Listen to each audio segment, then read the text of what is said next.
What if I told you that the airline industry is on track to pocket over $145 billion this year in fees that never show up in the ticket price?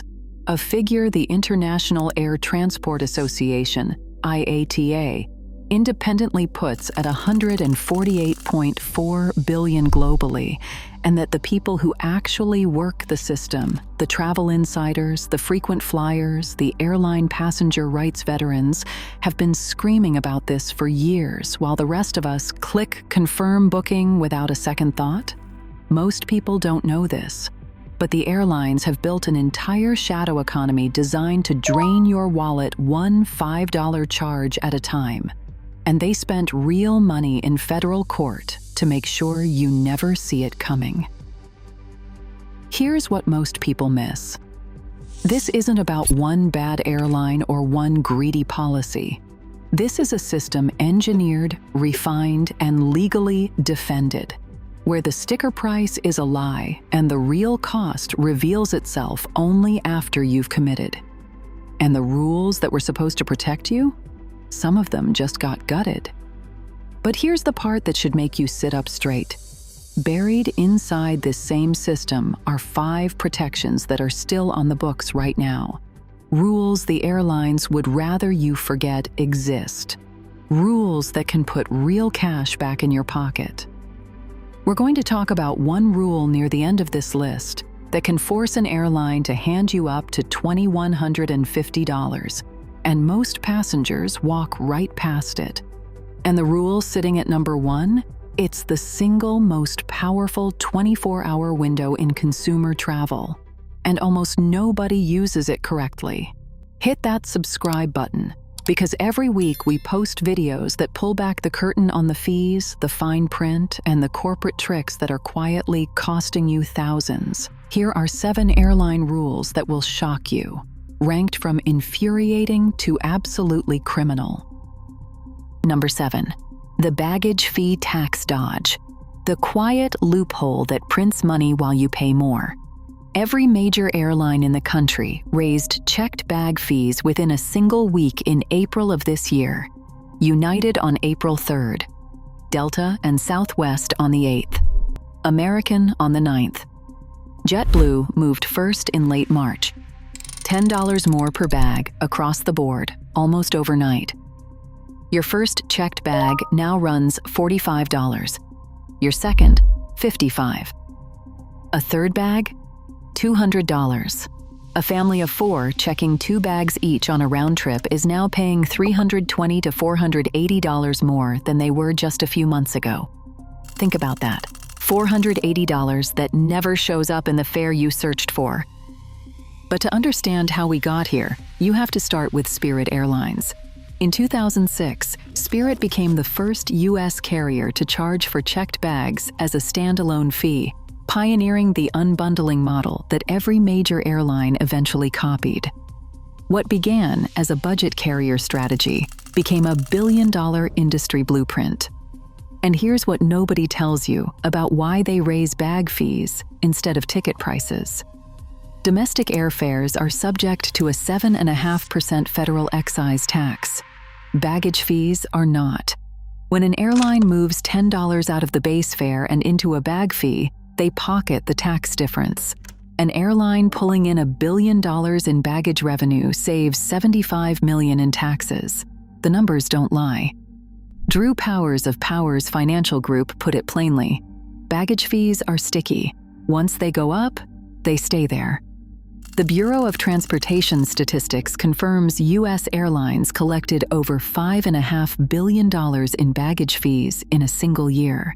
That's not a service charge, that's a tax-exempt profit center, and it's probably sitting on your itinerary right now. Number 6. Seat selection fees. The invisible surcharge that out-earned baggage at one major airline. This one has been creeping up on travelers for a decade, and most people still don't realize how big it's gotten. According to IdeaWorks Company, seat assignment fees barely existed before the mid-2000s. Now they're everywhere, ranging from $25 to $100 per seat, per flight. At United Airlines, seat fee revenue hit $1.3 billion in 2023, surpassing their checked baggage revenue of $1.2 billion for the first time. Read that again. Choosing where to sit on a plane now generates more money than checking luggage. A Senate subcommittee report estimated that just 5 large U.S. airlines collected more than $12 billion in seat selection fees over a 6-year period. Why this one? Why does it beat the obvious alternative of just buying a better fare class? Because it doesn't have to. The airlines figured out they can sell you the same metal tube, the same legroom, the same flight, and charge you extra just for knowing where you'll sit. Jay Sorensen, president of IdeaWorks Company, confirmed that ancillary revenue continues to be essential to airline profitability. The industry data backs this up. Delta still posts the lowest average main cabin seat selection fee at about $25. Every other major carrier charges more. And here's how to actually use this. If you can stomach the uncertainty, skip the seat fee and let the airline assign you at check-in. You'll sit somewhere. You just won't pay $25 to $100 for the privilege of knowing where. The reason this gets overlooked is simple. It feels small. 1 seat, 1 fee. But multiply it by 4 passengers and a round trip, and that quiet charge is $200 or more, probably already baked into your last vacation without you noticing. Number 5. Drip pricing. The behavioral economics trick that doubled a $59 ticket. There's a name for what the airlines do, and behavioral economists have been studying it for years. It's called drip pricing. Instead of showing you the real cost, the airline advertises a lower number and then layers on charges, 1 click at a time, throughout the booking process. A $59 ticket becomes $118.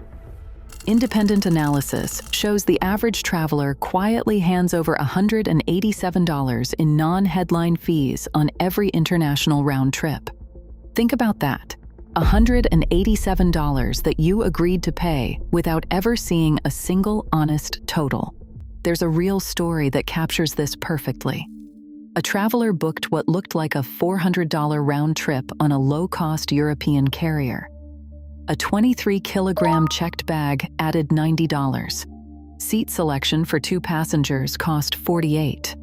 A skip-the-queue boarding pass got added by accident at checkout for $24. Fuel surcharges buried in the tax breakdown ran $145 per leg. Currency conversion at checkout silently shaved off another 3%. By landing, that $400 ticket had become $850. Every consumer advocate who's studied this knows it. The system is designed to make comparison shopping impossible. And here's the part that should make you angry.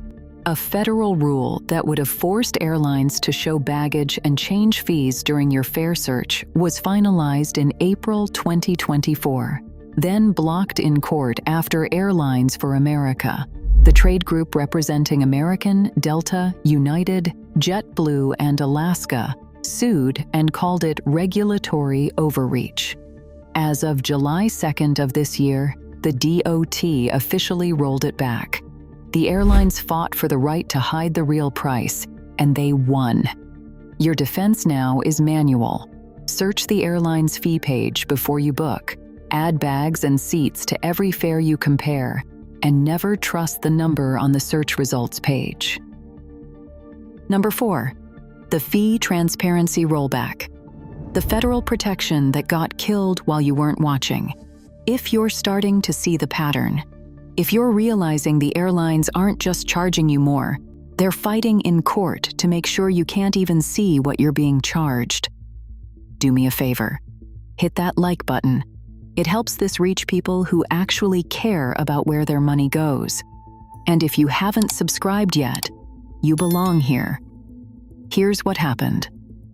In April 2024, the Department of Transportation finalized a rule requiring airlines and ticket agents to tell consumers upfront what they charge for a first checked bag, a second checked bag, a carry-on bag, and for canceling or changing a reservation. The first time a fare appeared in your search, the fees had to be right there beside it. Consumers were expected to save over $500 million annually. The legal authority behind the rule was grounded in 49 U.S.C. 41712, the federal statute prohibiting unfair or deceptive practices in air transportation, and the same code Airlines for America argued the DOT had exceeded. Then, in January 2025, a federal appeals court blocked it. Airlines for America had sued, arguing the DOT used data from a study published after the public comment period. The Fifth Circuit agreed and vacated the rule. On July 2nd of this year, the DOT made it official, restoring the old disclosure standards, the ones from before 2024. The practical result is immediate. Carriers and online ticket agents are no longer required to display the price of a first checked bag, a second checked bag, a carry-on bag, or a ticket change the first time fares appear in a search. Every passenger rights organization tracking this confirms it. The protection is gone. Former Transportation Secretary Pete Buttigieg had said airlines should compete to secure passengers' business, not to see who can charge the most in surprise fees. That vision is now off the books. Here's how to actually use this knowledge. Never book from the search results page alone. Open each airline's fee schedule in a separate tab, add bags and seat fees to every option, and build the real total yourself. The airline with the lowest advertised price is not always the cheapest once a bag or a likely change is added. That gap hits families checking multiple bags and budget shoppers comparing carriers the hardest. And it's probably shaping your next booking decision right now. Number 3, family seating fees. The charge that makes parents pay to sit next to their own children. No federal law in the United States requires airlines to seat children with their parents. Let that land for a moment. You can buy 4 tickets on the same reservation, and the airline has no legal obligation to put your 6-year-old next to you without an additional fee. The Department of Transportation proposed a rule in August 2024 that would have banned family seating fees for children 13 and under. That rule has not been finalized. Under the current administration, it landed on the chopping block alongside the transparency protections. And the savings weren't trivial. Mandating fee-free family seating would have saved a family of 4 as much as $200 per round trip if seat fees run $25 each. So where does that leave you? It depends entirely on which airline you fly. As of right now, only Alaska Airlines, American Airlines, Frontier Airlines, and JetBlue have earned the DOT's designation for guaranteeing adjacent family seating at no extra cost. Hawaiian Airlines has also made this commitment. Every other major carrier, including Delta, United, and now Southwest, only guarantees that adults can sit with their minor children after cash changes hands. Every family travel advocate tracking this issue confirms it. Southwest, which used to be the family-friendly carrier by default with open seating, now assigns seats at check-in on basic fares as of January this year. The airline says it will work to seat children 12 and under next to at least one adult, but it does not guarantee this. Here's how to actually use it. Before you book, check the DOT's airline family seating dashboard. It lists exactly which carriers have made the free seating commitment. If you're flying an airline that hasn't, call the airline directly after booking and request adjacent seats. Document the call. This gets overlooked because parents assume the airline will do the decent thing. Some will. Most will charge you for it, and it's probably affecting your next family trip right now. Number 2, basic economy bait and switch. The fare class designed to make you pay twice. Basic economy was sold to travelers as a way to fly cheaper. Strip out the extras, get a lower fare. Everybody wins. What it actually became is a pricing trap, a product engineered to be so restrictive that you either upgrade or get hit with fees that erase the savings entirely. And now it's spreading into business class. American Airlines went a step further on May 18th of this year, introducing additional restrictions on basic economy tickets. Basic economy holders now pay $5 extra each way per bag. On top of that, AAdvantage Elite status members, the loyal frequent flyers, lose their seat selection and upgrade privileges on basic economy fares. The loyalty program that was supposed to reward you now punishes you for buying the cheapest ticket. But here's the part the industry doesn't want you thinking about. Multiple carriers are now introducing basic premium cabin fares. Business class is getting the same treatment economy got a decade ago. The tier removes complimentary advance seat assignments, meaning travelers must pay an additional fee to choose their specific pod before check-in or risk being assigned a random space by an automated system. As the analysts at View from the Wing summarized, Economy Basic made the product worse, so inevitably the same would happen in business. Every consumer watchdog following the fare class evolution confirms it. You're now paying thousands of dollars for a premium ticket that no longer guarantees an elite experience. Here's how to actually use this. Before you book basic economy on any carrier, price out the next fare class up. Add the bag fees, the seat fees, and any change restrictions to the basic fare. 9 times out of 10, the math favors upgrading. Basic economy was designed to look cheap. It wasn't designed to be cheap. And it's probably the exact fare sitting at the top of your last search right now. Number 1. The 5 rules still protecting you. The rights the airlines would rather you forget. This is the one that changes everything, because buried inside the same system that's been draining your wallet are 5 federal protections that are still fully active right now, and most passengers have no idea they exist. First, the 24-hour free cancellation rule. After booking virtually any flight, first class, basic economy, anything, you have up to 24 hours to cancel and get a full refund without paying any additional fees. The flight just has to be booked at least 7 days before departure. American Airlines is even more generous, requiring only 2 days before departure. Alaska Airlines requires just 24 hours. This is your single most powerful consumer tool. Book confidently. Compare later. Cancel free if you find something better. Second, automatic refunds for cancellations and significant delays. Since October 28, 2024, a rule enabled by the FAA Reauthorization Act of 2024, airlines flying to, from, or within the United States must return your money without making you fight for it. If your flight is canceled or delayed more than 3 hours domestically, 6 hours internationally, and you choose not to travel, the refund is automatic. Credit card refunds within 7 business days. Cash refunds within 20 calendar days. For comparison, the European Union's EC 261 regulation has required similar automatic compensation from European carriers for years, and some would argue their standard is even stronger, which tells you exactly how long U.S. passengers have been waiting for this protection. Third, baggage fee refunds for delayed luggage. If your checked bag doesn't arrive within 12 hours of your domestic flight landing at the gate, the airline must automatically refund the baggage fee.